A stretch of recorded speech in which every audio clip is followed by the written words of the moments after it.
Welcome back, everybody. This is the Game Development live stream. We are live from Gamescom. So kind of first time that we've done exactly this. We started doing some of these live from South by Southwest, where we kind of like swooped in and secretly set up. We didn't have any permission. We did it anyway. Now we've actually got a booth. So this is the Beamable booth here at Gamescom. It's actually the first real booth that we've had at a convention or conference. Yay! Yeah, we're here talking to people about live games, servers, multiplayer, social systems, all the stuff that Beamable does. So my name is Jon Radoff. If you haven't met me before, I am one of the founders and the CEO of Beamable. We help people with all of the live technology you need to launch a live game. And today, I'm here with Adam Boyes. And we're going to be talking about Gamescom, the state of the industry, the trends, Adam's new business, what they're doing, the problems you're seeing. We're going to kind of cover it all because we're here at Gamescom, and this is one of the biggest events in the gaming world for both consumers as well as developers. So it's a lot of fun to be here, and it's really fucking awesome to be here in the middle of this event with our own booth doing a live stream. Okay, but let's introduce Adam here. So Adam. Yeah. Tell us a little bit about your background, how you got to be at this point in your life doing what you're doing. We'll get into your business and everything in a little bit, but like, who are you, Adam? Yeah, sure thing, John. Well, thanks for having me, man. I'm super excited to be here at Gamescom on the show floor in your booth. First time ever. So many firsts. So it started in a small town in Canada called Abbotsford, British Columbia. So that's where I was born and raised. But my first job in the games industry was 1996 as a QA tester at EA. I was one of those people that as a kid was super into BBSs and a lot of OG sort of PC games and text-based games. My TRS-80, and then just always was fascinated with the video games. Never knew that I would be able to work in video games. So when I found out that EA Canada was based about a 45-minute drive from my house growing up, I started applying when I was graduated high school. And luckily one time I got a phone call back. I was housed in my grandmother's house, and EA called and said, "We'd like to offer you a job." So that was the beginning of it. Throughout my career, though, moved up into production through my career. Worked at Midway. So started EA, then worked at Midway, many other companies in between. Capcom is where I started running product development, learning more about production, and then business development.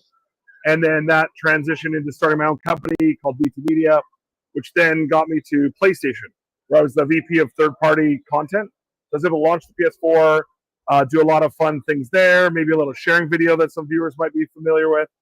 And then after 4 years there, decided to go back to my roots of development, joined Iron Galaxy Studios as a co-CEO, and for 8.5 years worked with Chelsea, Dave, and an amazing crew of people to work on incredibly amazing products like Uncharted PC and Last of Us 2 and League of Legends and Skyrim and two games you may have heard of. Fortnite and Call of Duty and Overwatch and Valorant, and anyway, I'm gonna run out of breath. Nice. And then about 8 months ago, I decided to start my new consultancy to sort of spread the good word of best practice in the industry and help make a difference. So it's sort of like the concatenated version. We can dig into any slice of that, but from QA to here, 29 years later. I love that you started your career with BBS games, essentially. Absolutely. I don't get to talk about that enough, but actually that's how I got my start as well. No way. So I wrote a bulletin board system. Okay. It's called Paragon for the Amiga. Okay. So Amiga will date me a little bit there, so we won't talk about years, but that's when I did it.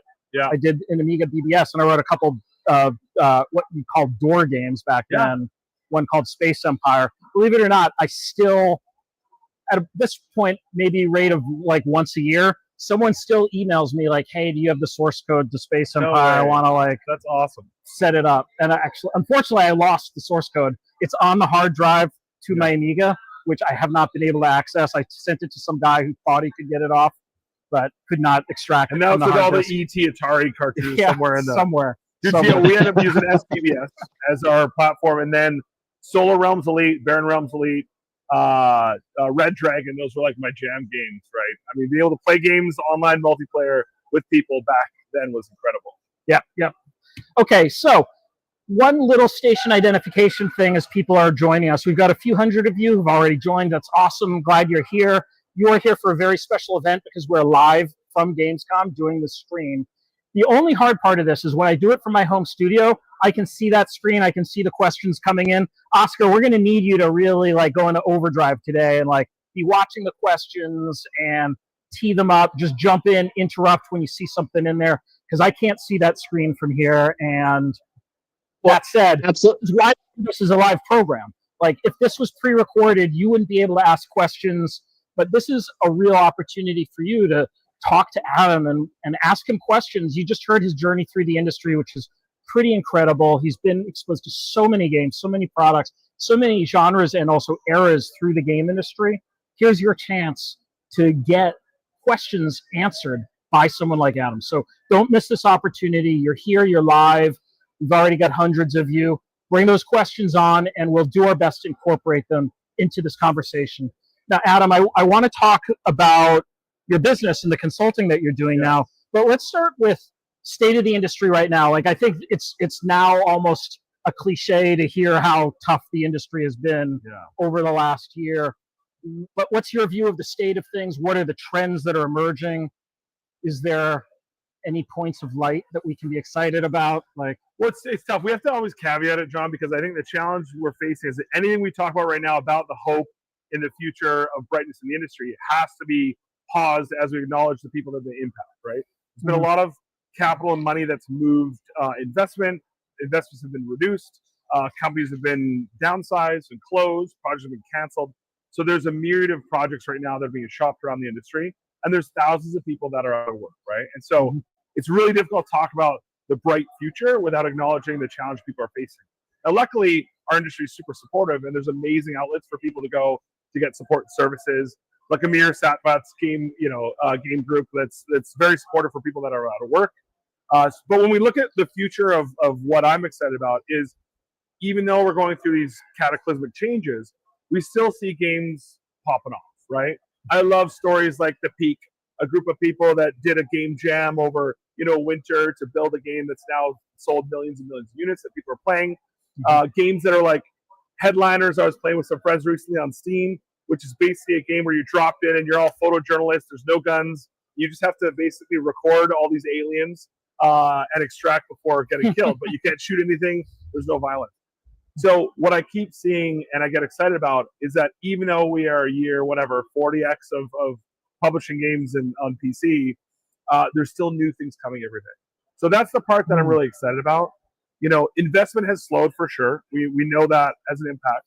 But I'm finding investors are more focused on finding unique opportunities or things that are sort of adjacent, or it's video games and something else.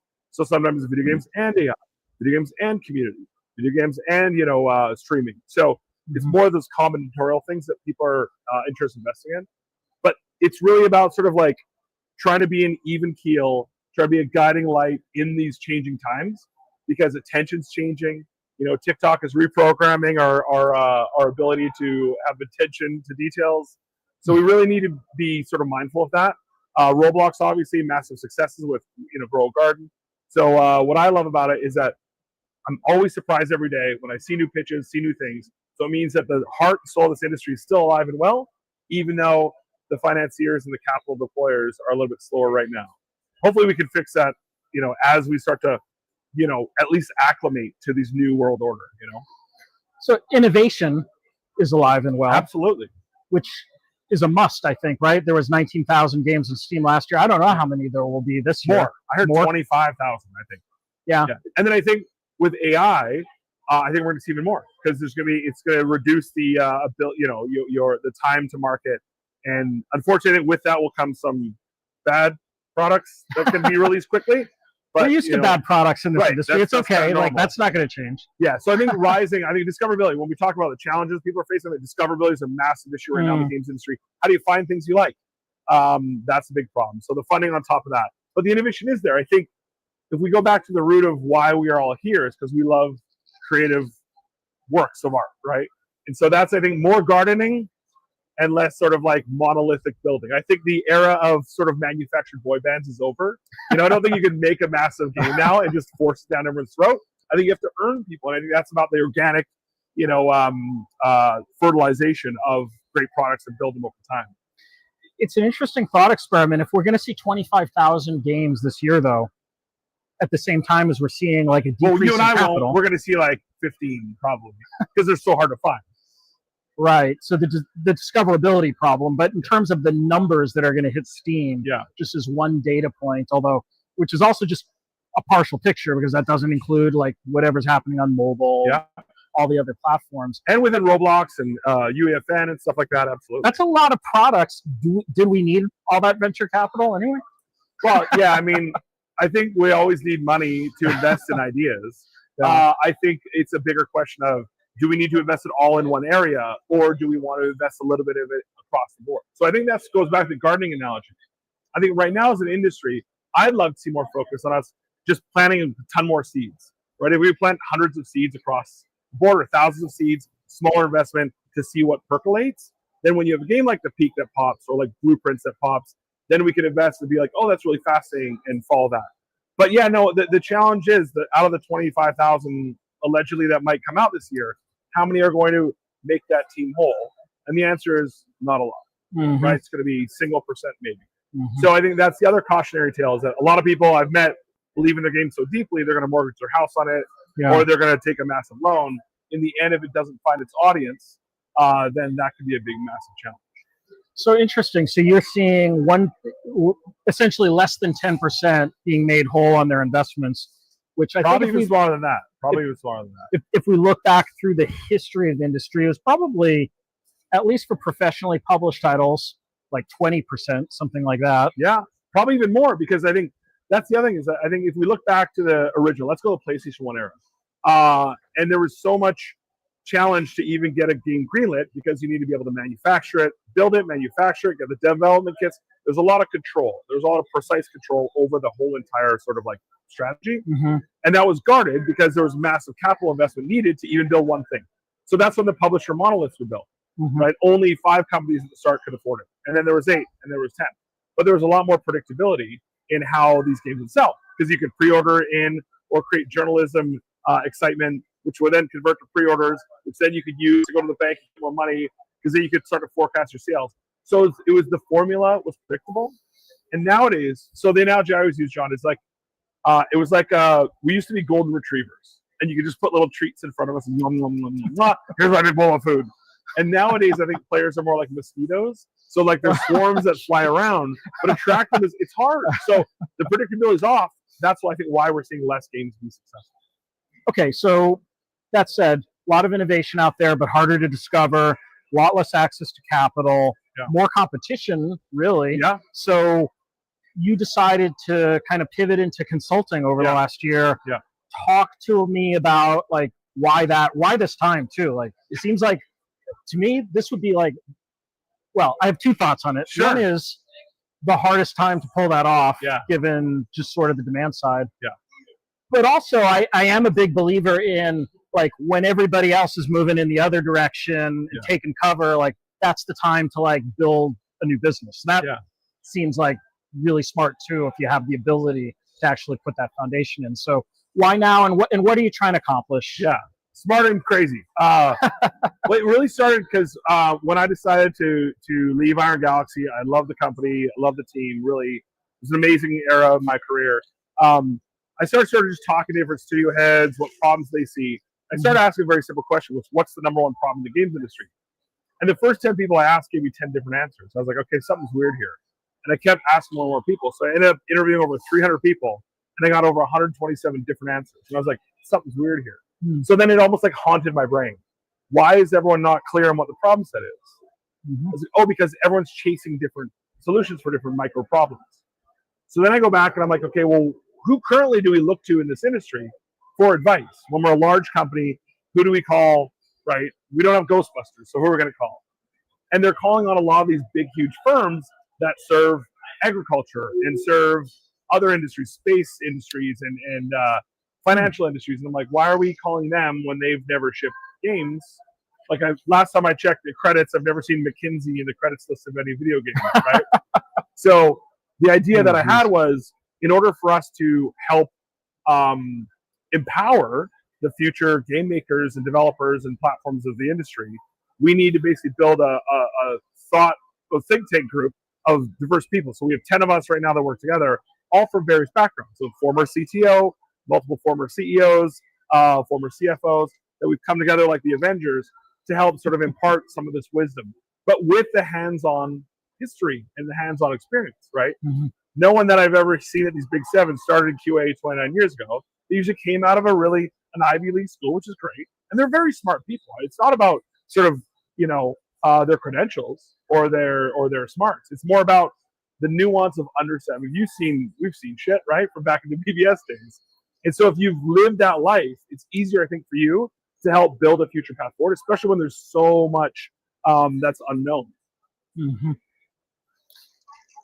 So when you saw all of the problems that people were reporting, though, yeah, it seems like you've extracted some key themes, though, because you talked about discoverability earlier.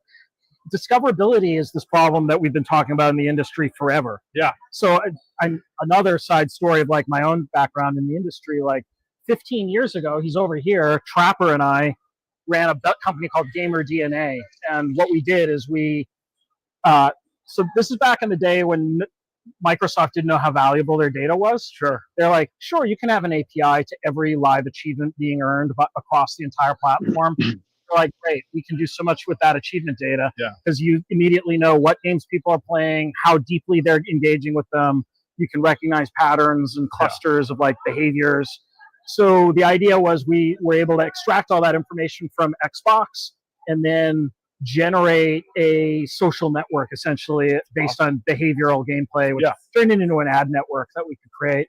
Anyway, it was still really hard to pull off because sort of like, yes, that's cool for like super deep gamers that want to like get into everything and showcase their achievements and like it's their whole life. But what we found is like for the most part, gamers just buy things that their friend told them to buy. Yeah. And they're not doing a lot of research. Right. So it was hard to scale. And by the way, I'm guilty of that too. Right? Yeah. It was hard to scale it. I mean, we built a decent ad network. It was like a top 3 Comscore rated ad network in the game industry. But I don't think we ever really solved the problem that well, frankly. And all these ad networks are just, they do solve a discoverability problem. I don't think they necessarily align to what people really necessarily love in their gameplay habits. It doesn't really unearth things. It's just more of like the auction for eyeballs. So you get presented with the companies that had the most capital to deploy behind advertising. Right. So discoverability is still a problem. Yeah. What can we do? How can is that a problem that you're helping people with? Absolutely. Because I mean, it's a myriad approach, right? I mean, back in the day, let's go back to the manufactured boy bands, right? You build a massive $40 million $50 million marketing campaign. You know exactly how much you're going to spend on web. You know how much you spend on a Super Bowl ad, all these different things. Those just don't draw the eyeballs anymore. And so it goes back to that trust. Because I think that's the thing is that despite having all this technology and we have AI and stuff like that, it's all going to be about trust. It's always been about trust and human interactions. It always will be. So I think how do you build communities that sort of are on the journey with you about your game, right? We see so much of folks in the industry now on wish lists, building your Steam wish list to build that sort of pre-excitement. And wish lists to me are almost like the new pre-orders. But it's also a byproduct of that community building because community is bringing people together and building that trusted relation.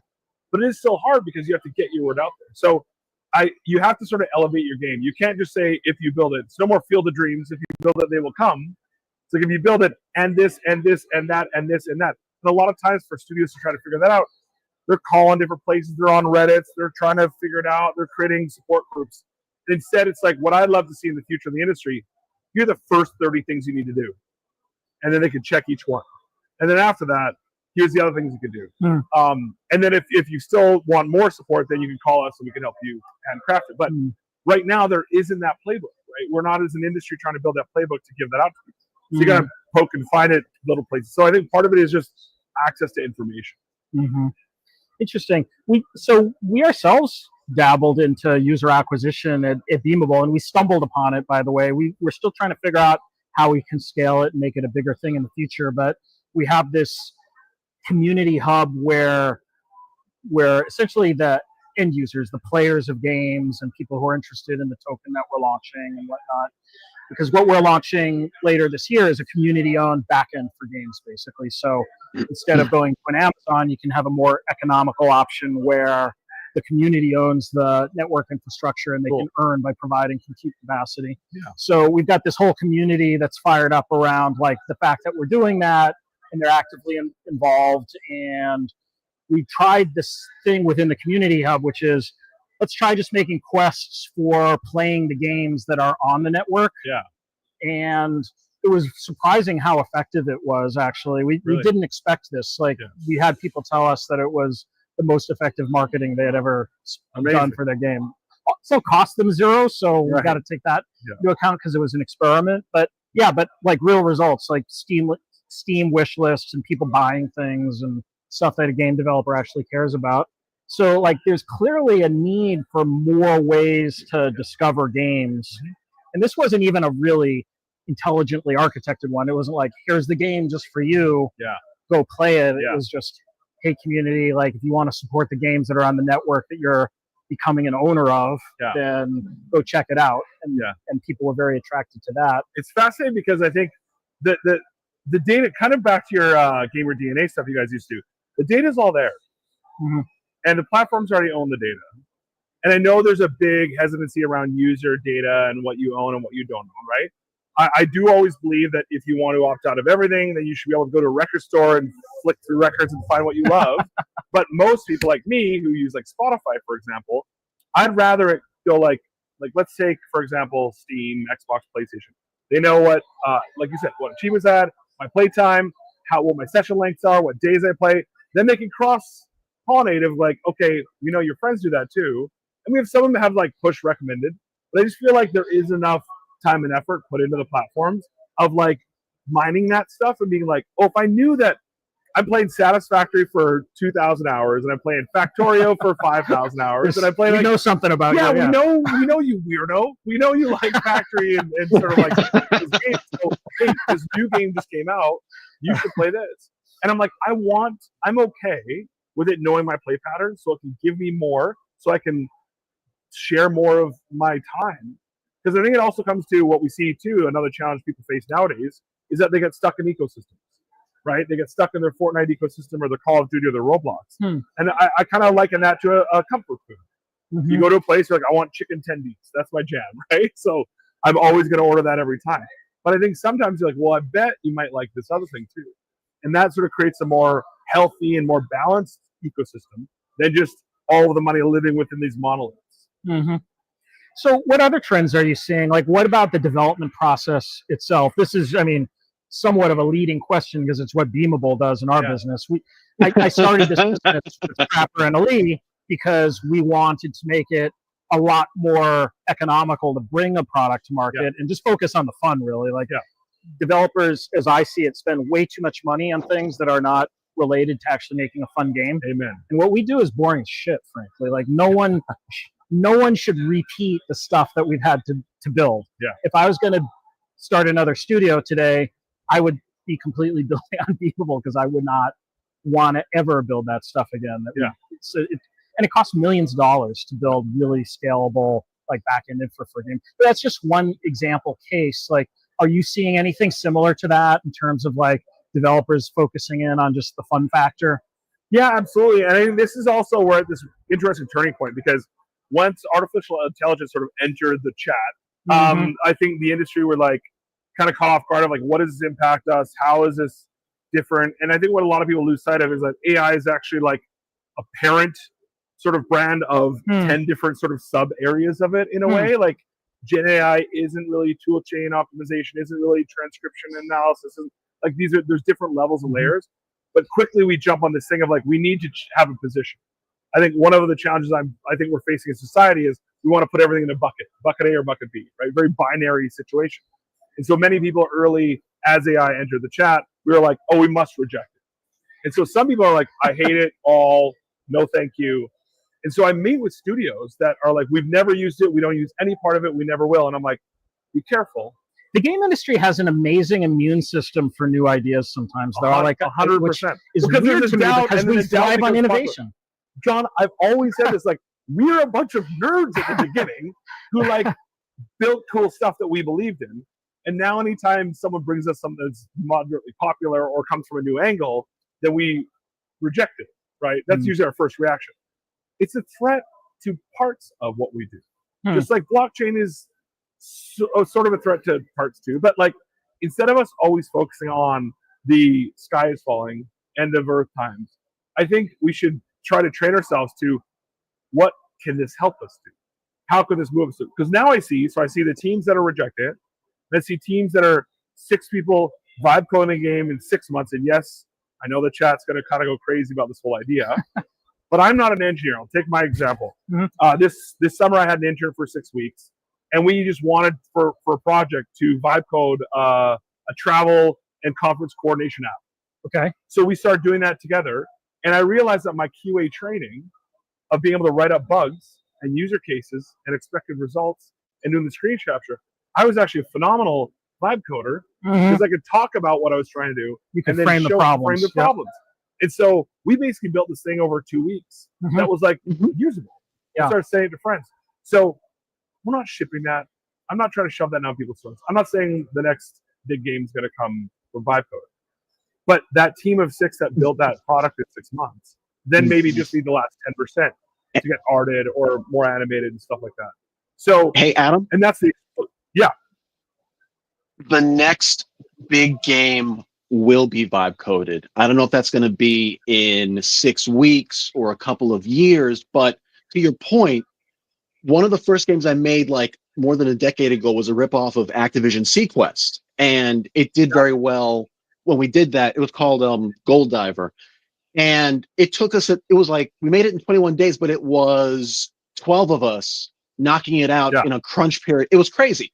And last weekend, I sat down with Google Gemini CLI, and I vibe coded that game in about 7 to 8 hours with all the art, with everything. It was up and running. So the thing is that the problem that we're going to have this coming, after the next 25,000 games, that we're going to have 250,000 games, and they're all going to be at a level of fidelity that's pretty good enough. And if you look at a game like Schedule One or Bellatra, or you look at these games that are coming out from like one person that did it, all on their own, the next 100,000 people are going to be able to do something within a week or a month or a year that's going to hit AA, AAA status, or not even, and still be the next big thing. So vibe coding will be the next big thing.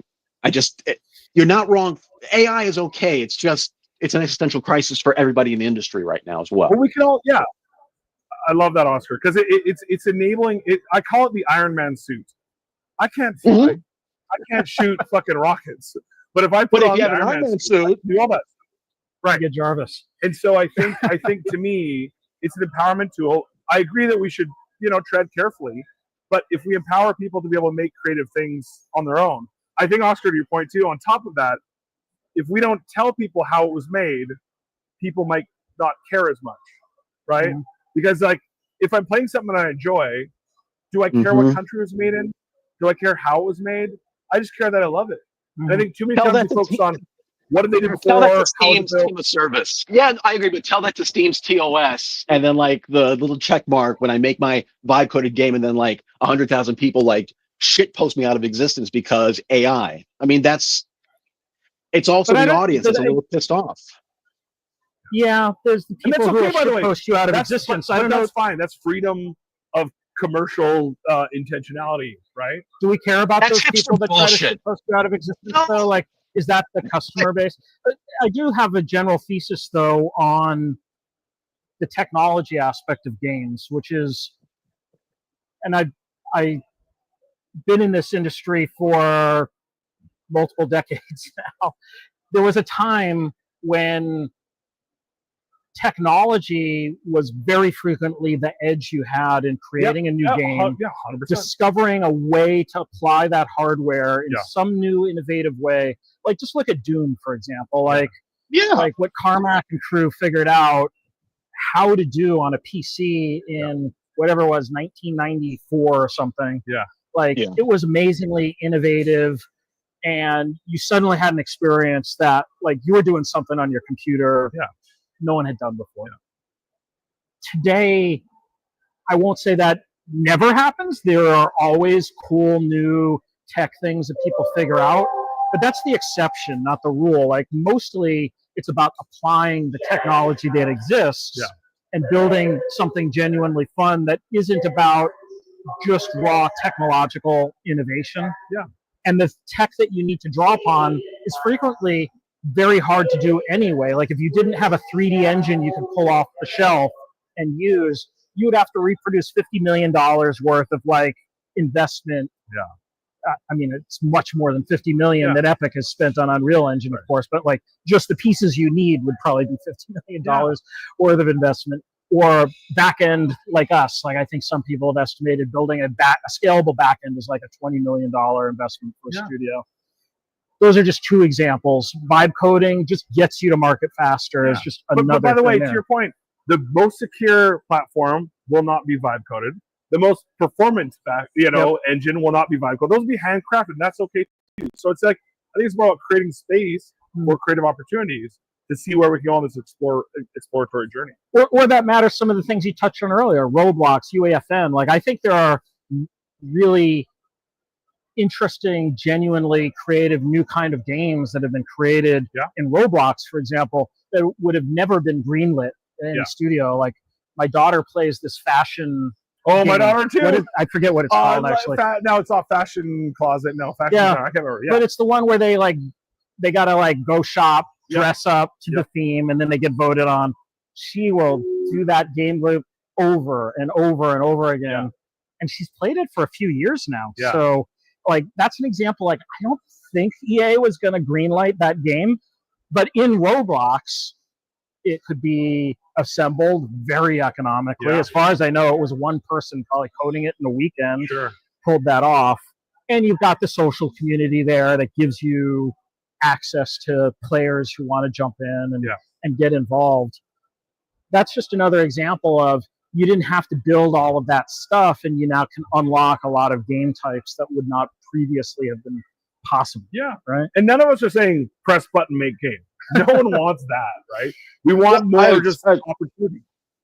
I'll totally take press button, make game if game is fun. But if it's fun. I mean, I mean, look, engagement is engagement, but I think that this opens up all new avenues and opportunities for teams of all scale and scope to make something and get it out in front of people and do so economically and quickly and at a level of fidelity, which is acceptable. It's as acceptable as buying a t-shirt from Walmart as opposed to $1,000 t-shirt from a store that sells t-shirts for $1,000. Like, I think that it's user-generated content that's engaging, or stuff that's built on Roblox that totally takes the tech stack out of it, or stuff that's built on Beamable.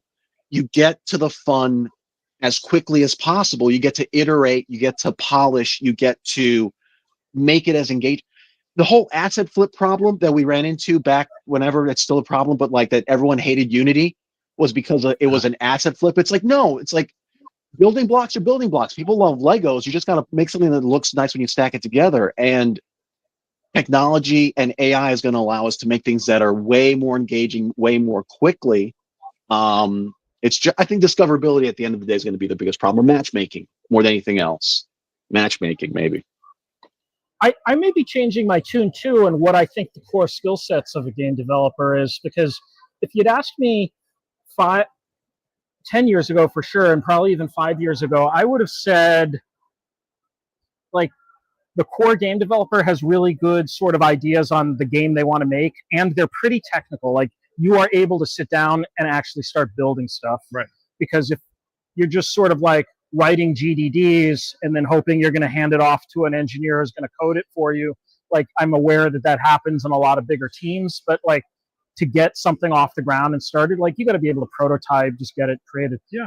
I would have told people you got to be deep technically, like just learn how to code. If you don't know how to code, start, like pull off, download Unity, start getting into it and force yourself and get there so you can build stuff. Now it might be the case that while you're not going to get that highly performant, secure, scalable code, getting to that prototype state of capturing the fun of the idea, defining the fun. Yeah. Because think about it this way. Think about the very worst version of Pac-Man you've ever played versus the very best version of Pac-Man you ever played. And all of that really comes down to tuning and finessing and knowing what something feels great as. And that's what I think a good game developer or good game maker is like. They just know how to really tune that knob to 11, how to get it to the right, how to tweak things. I think that's going to be the more important thing now that we're in the age of AI slop that's engaging. All right, Adam, here we are. We're in August 2025.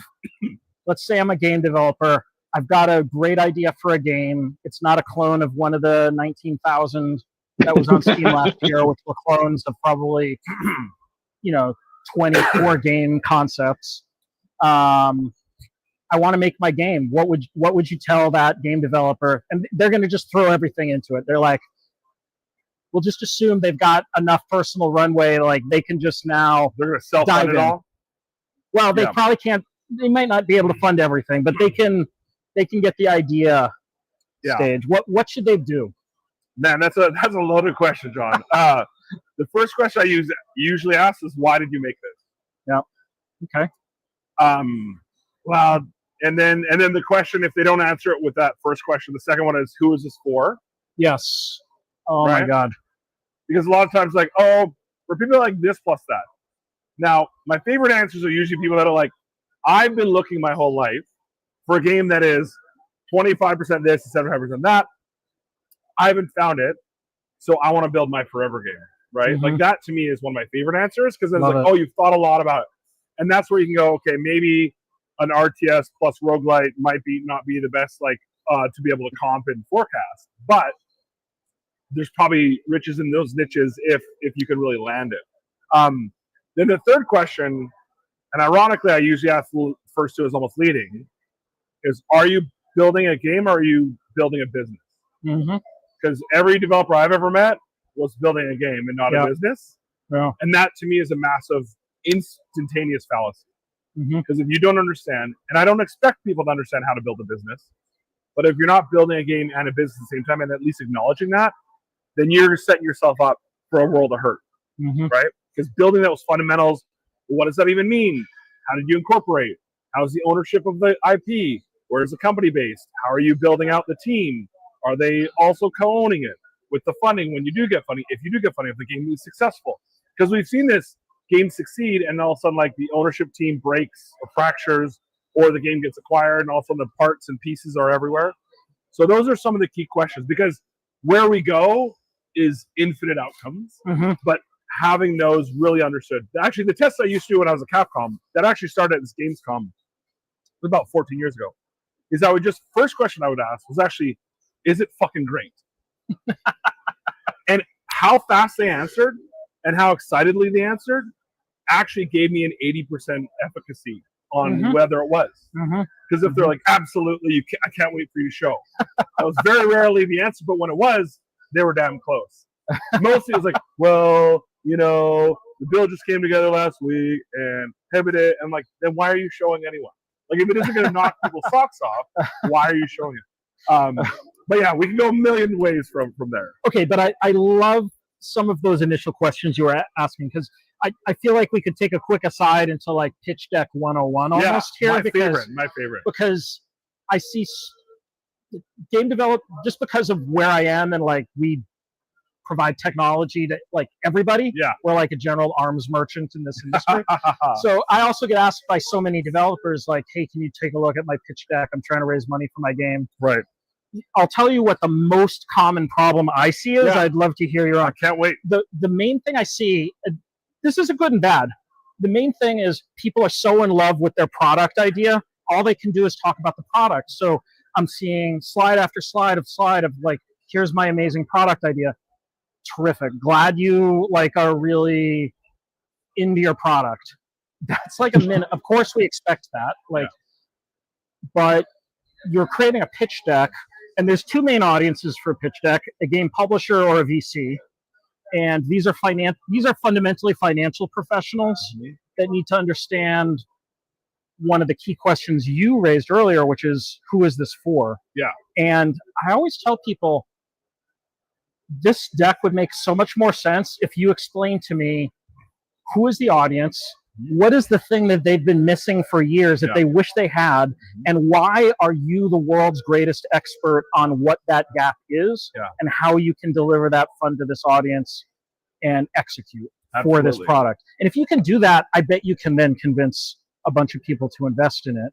Yeah. But if you can't explain who your audience is and why they care and how big it is and turn it into a business problem, publishers and VCs are going to be kind of hard to connect with. Well, actually, I agree with you, but my advice is actually at least 4 decks. Because there's 4 audiences I see. There's publishers and there's VCs. Then there's platforms with different KPIs. And then there's private equity. And so the difference between private equity and venture capital is venture capital is basically investing in a team and the future of the enterprise value of the team. Private equity is investing in the revenue stream. So they're going to come in later stage and they're going to try to basically look at something that's predictable that could deliver value in a regular IRR, which is internal rate of return of the product. So they're looking for more project financing outcome. So they want to know more about forecasted sales. VC's like, who's the team? What's the long-term plan? Is it a 3-game thing over 5 years? It is 8 game. But you're absolutely right. And then, by the way, once you have those 4 decks, is it free to play or is it premium? Maybe you have 8 decks. So there's a lot of differences too. But it's about understanding your audience, John. And when we talked earlier about some of the challenges, funding is a massive challenge. Part of it is because developers spend 0 time, right, thinking about the audience of those investors. Because they're like, every developer I've ever met is like, food goes in here, nom, nom, nom, me hungry, give me food, right? I just want the money. I don't care where it comes from. So that's why they don't understand the different nuance of all the different sort of audiences. So they go so quickly to try to get the money because they're thirsty to make their thing that's my dream and it's the greatest thing you've ever seen. But what's in it for them? We're not spending enough time trying to understand those different markets. And so I think a big problem with the current state of our industry is we've just sort of rejected each other. We don't see success, or if we see too much risk, then we just sort of depart and we put them in a bucket. Oh, they're not friendlies. Well, how much time did we spend with them? Did we ever try to we make fun of them for not knowing about game dev. What do we know about financing? We don't. There you go. Right? So let's just take a moment to truly try to understand the contextual overlap and then bring them on the journey. Aside from being like, why haven't you done this? It's oftentimes too when I see studios sign publishers as a partner. Like, well, I thought they would do more. I'm like, well, based on what world knowledge or life knowledge? If you've never had a game published before, they're either doing too much or too little, and it's mostly going to be too little because you had a better idea. Trust the professionals. You're not asking them to design your game, but you then think you're better at marketing a game than they are when they have hundreds of games. So it's just, to me, it's about human, like, empathy and compassion. Go on the journey together, understand one another. That's an interesting comment because the most common thing you hear from game developers is all these VCs don't really understand games. They don't, right? It's probably not a completely unreasonable observation. You don't understand finance. Yeah, but look in the mirror. Is what you're saying. Yeah, but because it was built out of, we came from the swamp, right? Then it's like, well, where you came to us. It's like, no, we invited them in the house. When we needed capital throughout our whole history of the industry, every time we needed new capital, whether it was 10-cent netties, we invited them in, right? Whether it's private equity, we invited them in because we need capital investment. And so it only is natural that we should be working together instead of putting them on islands. And by the way, it's rare to find the VC who like also doesn't care about games. Like if they're in this, they really like games because they're crazy enough to want to finance games. Not all of them though. Some of them are just like, make me a Minecraft or a Fortnite, and you're like, that's not how this works. But yeah, of course, most of them are interested in something like that. Yeah, but I mean, they at least, in my experience, even if they don't come from game development, like designing games, they do want games to be successful. They love games. They think it's a great media category. They play games. Their kids play games. Yeah, like they're not like just looking at numbers in a spreadsheet, figuring out how they can optimize to the greatest return. Because then they probably look at other different industry. Yeah. In the PE industry, they do that, but then they're stack ranking like 1,000 games, and they're like, okay, here's the first. Here's the price we'll pay. Exactly. Right. So PE, you were talking about, is one of the markets. If you're a new game developer, that's not really an option, as I understand. No, you have to have a cash flowing game. You have to have a cash flowing game, or you have to be final finance sort of final finishing, yeah, or multiple games, or just left maybe a studio where you built something very profitable that you can replicate. But yeah, it's much more rare for a new young company. But so is VC these days, right? VC very rarely is going to hire like a bunch of students that just graduate and put any money in it, right? That's more where they got to bootstrap it, get some wheels up. I think the other fallacy is a lot of people think, well, because I worked here and other person worked there, and we both have 20 years experience, we're going to be able to raise, $50 million to make something together because we'll be able to position ourselves. And I'm like, no, because it's about chemistry, right? And we actually think about, John, I was thinking about this the other day. 80 plus rated game that came from a studio that was earlier than game 3. Because usually they can't hit 80 on game 1, very rarely, a new studio.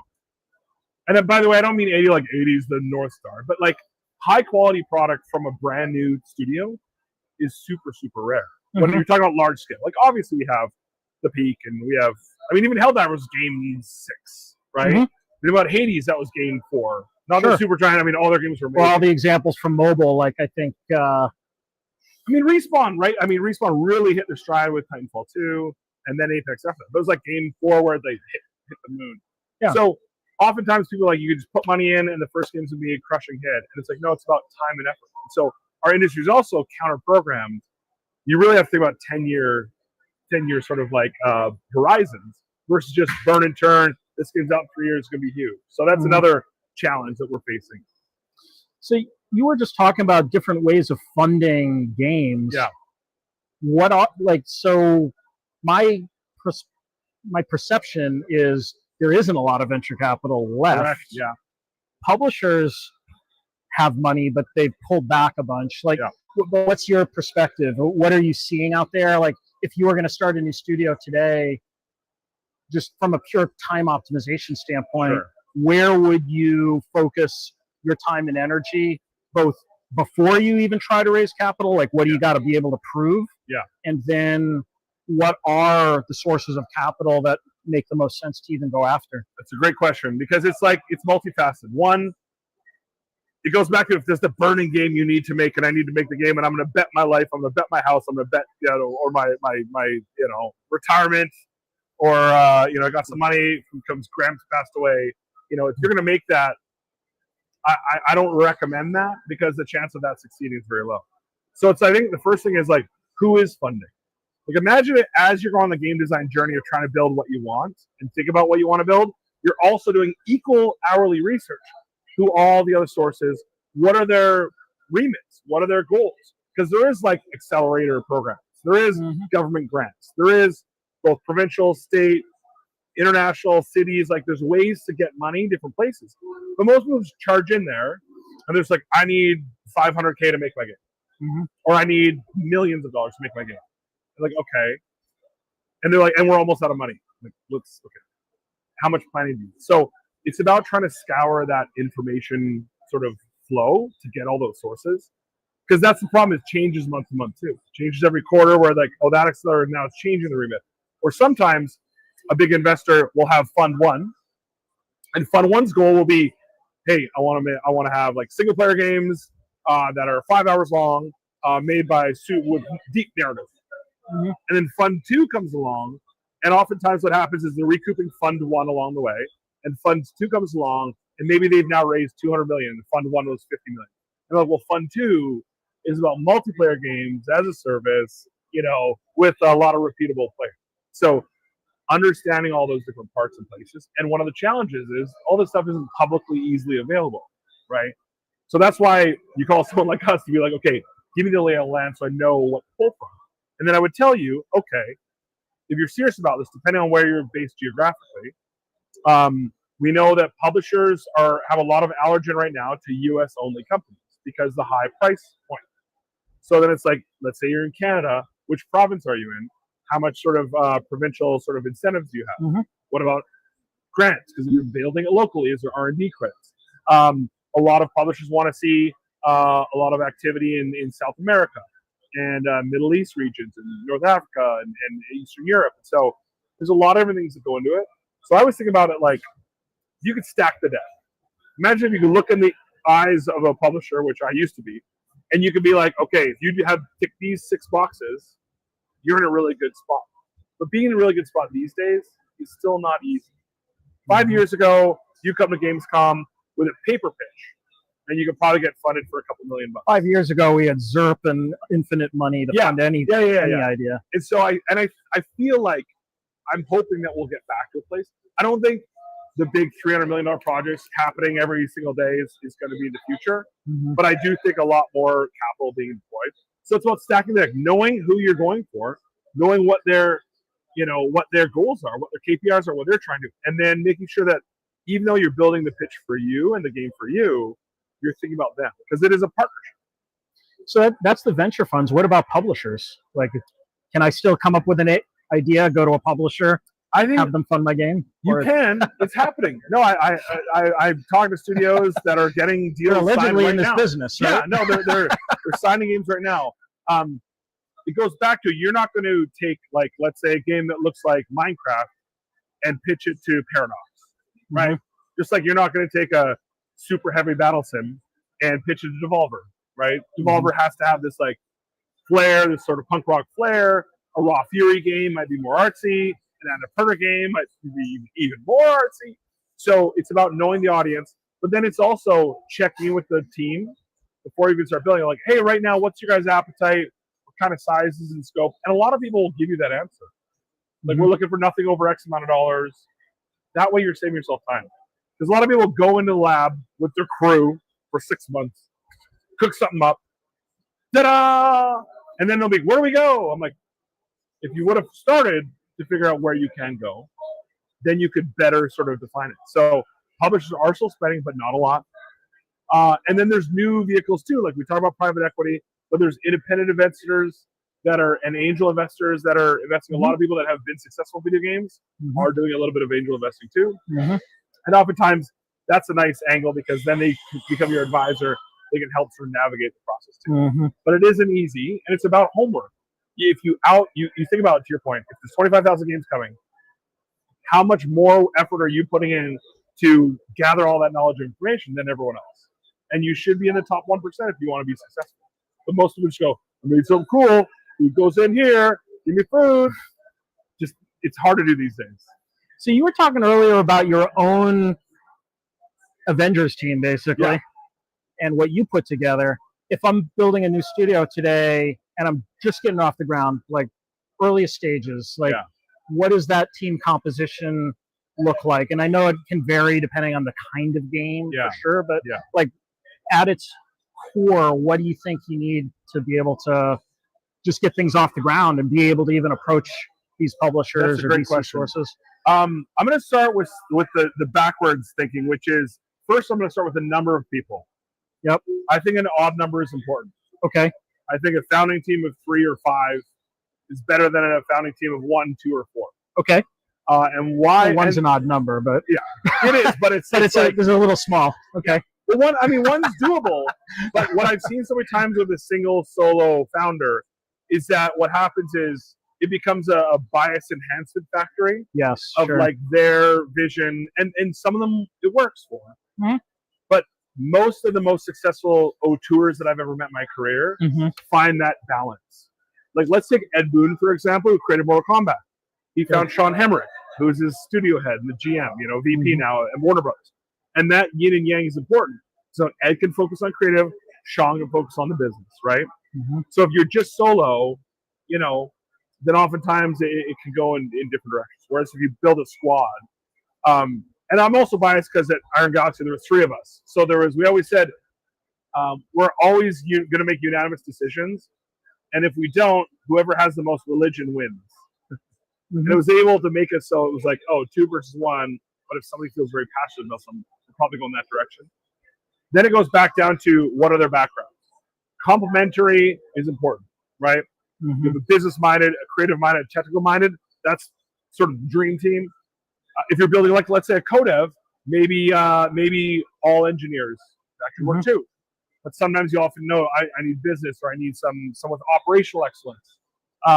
One of the mistakes people make is they don't take finances seriously or they don't take legal seriously. I'm not saying you should hire a CFO. Some companies do have those other founders. They're getting a fractional accountant or finance person's critical early, and a partial sort of lawyer to help you set everything up.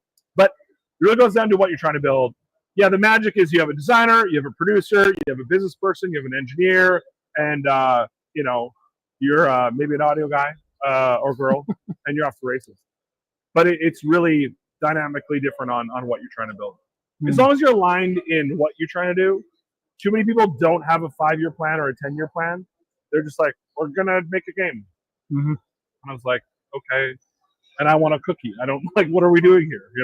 So oftentimes I try to ask those questions to get them to start formulating, build a plan, 5-year plan. Let's break it up into 1-year intervals and then break that up into milestones and start to drive towards success.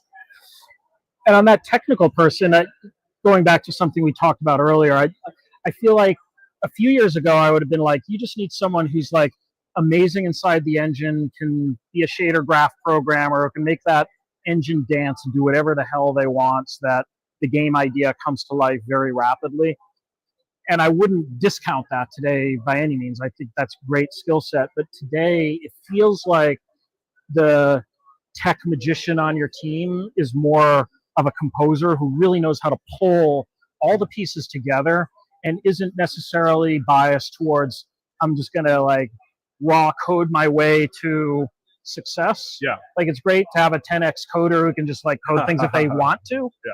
But that more often than not can lead you down a lot of very expensive rat holes in terms of where you spend your time, as opposed to, hey, I'm going to vibe code a piece of it. Yeah. For example, if that gets me there. Like even like our CTO, Ali, we're back-end technology, so we don't do a lot of vibe coding that makes it into production code, but like he vibe coded something that was like a UX for something we were trying to build the other day. Yeah. He was like, I built this in like a few hours versus like what we would have used to give an agency something, and they like mess around with it for weeks and give us something back, and then it wouldn't be quite right. We'd give them the feedback, and then we get another iteration back. Yeah. Like now we can just sort of like vibe code a UX. This is like a web browser based thing that you're building something for. But like just knowing that you always have that option and you're like open-minded and like can go out and just use whatever's available. I feel like that is increasingly like the CTO kind of role. It's like having this really good understanding of lay of the land and the tech and the options so that you can pull it all together and execute fast. Yeah, kind of I usually see 3 archetypes in a CTO type. There's the one that's the DB, I'm in there, someone absolute genius, Tim Sweeney, Mark Cerny, someone like that, right? Then there is the ones that, like, to your point, tech composer, knows how all the pieces fit in together. And then the third archetype I find is just great people manager, people that know the talents of the engineers and can pull them all together. Might not know exactly how to do all the coding, but it's like almost a magician in getting people on the way, like a coach more than a VP of engineering type role. Yeah. So all those could work. Best performing teams I've seen have a couple of them, or that diverse kind of group. But you're absolutely right that the olden days was you need your Carmack, to succeed. And nowadays, like, I mean, I could have like a Carmack light or somebody who's like very charismatic that also need tech. Yeah. All right, Adam, we're coming up to the top of our hour, but let's kind of close it out with like, you're here at Gamescom. What are you hoping to accomplish here? I mean, the biggest thing is just like trying to help influence the industry to more sort of like scalable and long-term stability of the industry. Like I don't like some of the things that I'm seeing and the patterns that are happening with companies getting the light shut off and just being thrown out the window. How do we prevent a more sustainable future where we have different options for them? So like, let's say someone's in that situation, like, what do I do? I'm like, there's a lot of people we could talk to see maybe they get bridge funding, maybe they can roll out on their own, maybe the IP can get picked up by someone else. So really trying to navigate that area and help as many people as we can along the way. That's why we kind of have 10 of us now, so we can basically broaden the support. Excellent. Okay, well, we're doing our part as well, trying to help game studios. I got started with Beamable just because people were spending way too much time and money building stuff for the 10,000th time, basically, that has been done in all these. You were in mobile, like building stuff that actually works is so critical. Like, and if you get it wrong, by the way, you're like out of business day one, which is a shame 100%. to build a game for a year or two and then like you're out of business immediately because your stuff didn't Not scale. good. So we're out there to solve that problem, and proud to say we've got around 100 games live on our platform, and Awesome. we're here to make that 101, 102, 103. So we're here just talking to game studios. We're building live games. We're fighting a good fight. Good man. Help them scale and build a big game. So if we can help you, we're here at Gamescom. Come talk to us, or if you're watching this video and replay, reach out. We're always here. Happy to talk to you. Adam, thanks for being part of this, and thanks for doing what you do in the industry. Thanks, man. No, this is awesome to chat with you, go through a little bit of the history books, and talk about the future. Absolutely. All right, everybody. Thanks a lot. And I saw that code go out. I didn't think we were going to do a code, but the community team and Oscar, I saw it flash by on the screen and saw the code go out. So hopefully a lot of you were able to participate in that. Thanks for showing up on the program. If you showed up on replay, which I'm guessing is the vast majority of you, because almost all of you watch this in replay, think about showing up live next time, because that allows you to participate in this. Although I have to admit, like, we probably didn't do a good job of that because the screen is over there. Comments, yeah. But we have lots of people saying hello and being there as part of the community. It's always fun to be doing this live. But thanks, everybody. We're going to repeat this again tomorrow. So while we're here at Gamescom, we're going to keep the live programs going, and we've got another great guest coming on. Check my feed on X and LinkedIn, and you'll see us talking about that. Give you a little preview of what to expect. But until next time, thanks, everybody. This has been a blast. Thanks for being here. See ya. All right.